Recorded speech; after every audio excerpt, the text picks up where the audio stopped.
یہ ہے، میں نے پڑھا ہے، سلطان عبدالحمید ثانی رحمۃ اللہ تعالیٰ علیہ، خلافت عثمانیہ کے ایک عظیم سلطان کا نام ہے، خلیفہ کا۔ ایک دن آپ نے اپنے وزیر سے کہا فلاں صاحب ہیں ان کو بلائیے۔ کوئی دکاندار تھے تو وزیر نے بلایا، وہ اندر آئے۔ سلطان نے اپنی جیب سے کچھ پیسے نکالے اور کہا کہ یہ آپ کا پورا ہو گیا، حساب کتاب صاف۔ بادشاہ وقت ہے، خلیفہ عبدالحمید ثانی، جس کی حکومت تقریباً آج کے 40 کنٹریز پر تھی، 40 ملکوں پر۔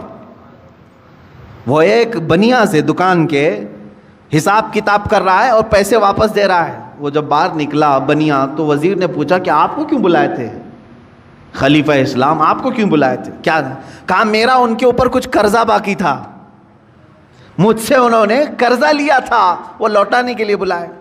کہا وقت کا 40 ملکوں پر حکومت کرنے والا خلیفہ دکان کے ایک بنیا سے قرضہ لیا ہوا ہے؟ تو انہوں نے کہا ہاں، وہ بسا اوقات مجھ سے لیتے رہتے ہیں۔ اس کے بعد وہ چلا گیا، اس کی پریشانی بڑھ گئی۔ وزیر نے آ کر کے پوچھا کہ حضور یہ کیا معاملہ ہے؟ وہ سچ کہہ رہا ہے، آپ کو حقیقت میں ایسے چند سکوں کی یا پیسوں کی ضرورت پڑ گئی؟ میرے عزیزوں، سود کے بدلے میں اسلام نے کیا دیا ہے؟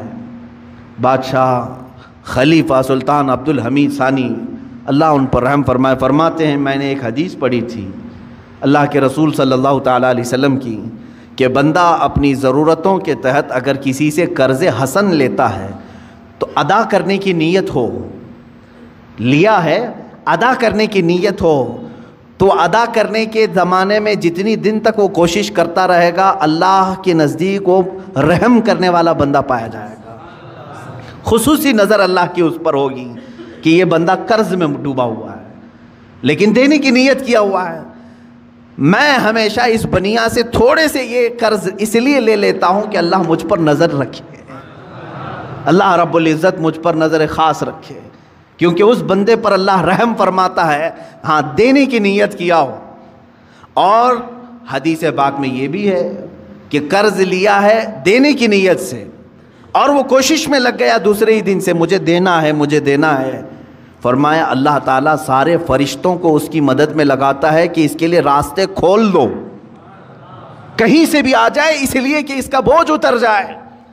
اس سے قبل بھی میں نے شاید بتایا ہو اس بات کو۔ اور جس کی نہ دینے کی نیت ہو، پیسہ لیا ہڑپ گیا، اس کے لیا کھا گیا، قرض ادا کرنے کی نیت نہیں، اس کے لیے بھی سن لو، فرمایا گیا کہ اگر دینے کی نیت نہ ہو تو اللہ تعالیٰ اس پر دروازے بند کرتا ہے، محتاجی پر محتاجی، محتاجی پر محتاجی آئے گی۔ یہ کبھی نہ سمجھنا کہ اس قرضے کے بعد سب چکتا ہو جائے گا، ان قریب تم دوسرا اس سے بڑا قرضہ کسی اور سے لوگے، اس کے بعد تیسرا کسی اور سے لوگے، اس نحوست میں تمہاری موت آ جائے گی، تمہاری محتاجی نہیں جائے گی۔